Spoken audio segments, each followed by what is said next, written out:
The beauty is at night you can put it on a, not smoldering, but like a slow burn, load it up with wood, and I can wake up in the morning and this stove is still giving off heat. Hi YouTube friends, Brad of Silver Lining Daydreams. If you're new to our channel, welcome. Today I want to give you a real practical, kind of hands-on review of a wood-burning soapstone stove. Ours happens to be the Heritage made by Hearthstone. So we bought this back in 2015, so we've been using this a while, and we have a pretty good feel of how it works. And the number one thing that I love, well I should say the number two thing that I love about this wood-burning stove is the beauty. It's like a piece of furniture. In the summertime when you're not running your stove, you know, it fits. It's not the odd ball in the room, so to speak. The other thing is the radiant heat, the gradual release of the heat. So it's a cast iron stove, and then there's soapstone. I think it's 1.25 inches that wraps around the cast. So there's actually air that moves between the two substrates. And so it takes longer for the stove to heat up, but once the stove heats up, it's a very gradual, radiant heat. So you can be in this room, because it runs at about 400, 450 degrees, you can be in this room and you're very comfortable. You can even go sit by the stove and it's comfortable. If you had a cast or a steel, you're probably running 600, 700, 800 degrees. And at times you have to leave the room or open the windows. So at night we can load it up with wood. I can have it not smolder, but have it on a low burn. And in the morning, I've got plenty of coals. I can get the fire going easily. So when you put the wood in here and it starts to go out, because that soapstone holds all that heat, that's going to just gradually come out all during the night while you're sleeping, let's say, and the fire goes out. Tip, by the way, is if I ever buy another wood-burning stove, I know that I'm going to get one like this that has a large viewing window because it's beautiful, it's aesthetic. And that window also radiates more heat out when the flame is up there hitting it. And there's a wash cycle that comes down on the front of the glass, so it keeps that glass clean. But that's most wood-burning stoves. But the other thing is I love the side door. Because when you load it from the side door, you don't get the spilling of the ash. And I think that's huge. Otherwise, if I was to open this door down here, I'm going to have some cleanup. There's going to be some ash coming out. So I absolutely love this stove. A con, I don't know if I mentioned earlier, a con is that it takes longer to heat up. If you have a steel or a cast, you know, you can heat it up, cool it down. You know, you can put wood in there and make it go up and down depending on what you're doing. So this has a little bit more of a learning curve than a cast or a steel.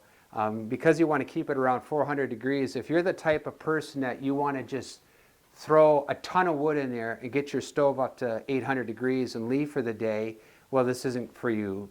Actually, this is up there with number 1 and number 2 for a pro of a soapstone wood-burning stove. Because it only runs around 400 degrees, the clearances are such that you can get this closer to the wall. See how much this is tucked into the corner? And we have a heat shield on here with a blower. And so because of the heat shield, we're allowed with the specs even to get closer to the back of the wall. If this was a cast iron stove, instead of here, it would literally be out here, and then it would start to encroach upon our living room. I'm going to link another video because it's on winter energy saving tips, but in that video I explain how our wood burner moves and heats our house. So I'm not going to go into that right here. By the way, another tip, if you have a soapstone wood burning stove, definitely get the heat shield and a blower, even though you're not going to maybe use it all the time. Because if you let your soapstone stove get too hot, up towards 500 degrees, a quick way to cool it down is just turn on your blower. And I mean, that moves the heat and cools that stone down really quick. So I'm going to say that's a must. When we're here sitting in our living room, we tend not to use the blower because of the noise. But you know, if we leave or we go up to bed at night, we'll put that blower on a low setting. So I don't know if I mentioned earlier, but until December 31st of 2022, there's a tax incentive of 26% towards the purchase of an EPA-approved stove and also the installation. So that's quite a deal. So if you're on the fence about purchasing a wood-burning stove, this is the time to do it. So story, by the way, this is a true story. So if you need to get your spouse on board to buy one of these wood-burning stoves, talk about how beautiful it is and how it's a piece of furniture, and offer your spouse, we could maybe get a new couch, a new love seat, or a new chair to match the wood-burning stove. It worked with us. So I'm just saying. But I can't tell you how much we love our wood-burning stove. One of my girls, before she moved out and got married, used to sit on a chair here and scroll her phone or read. And one time she posted that this wood-burning stove was her best friend. People fall in love with this stove. Maybe I better come back to that fan. The fan running on low, it's not like it's super loud. It just, like my wife's okay with it, but my ears tend to be a little bit more sensitive. So, it's subjective. You might be okay running that fan. But if you can use the blower on the stove, it is going to be more efficient. It's going to be better. Now, if you're going to do a ton of cooking on your stove, the way to go is probably cast iron. Like I said, we purchased this in 2015, and we just started doing more cooking on it because when you get spills and stuff, it can stain the stone. So whenever we cook, we tend to cook back in this area here, and that's where our spills are. And I think we're okay with that now. It still looks nice. And you can take your Dutch oven, and you don't have to open it on your stove and stir it and spill on your stove. You can just take that Dutch oven and move it to another surface, and then open it up and check it out and stir it, and then put it back. That way you're, for the most part, not going to get spills.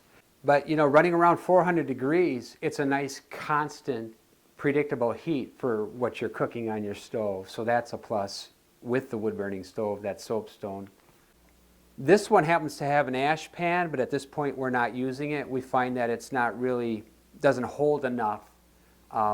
It's better to scoop it out. You can get more ash out. It's more efficient just to open the side door in the morning when it's down in the coals and scoop some ashes out. Another tip, what we sometimes do, we'll burn for 3-4 days, let it go out, clean all the ash out, and then load it back up.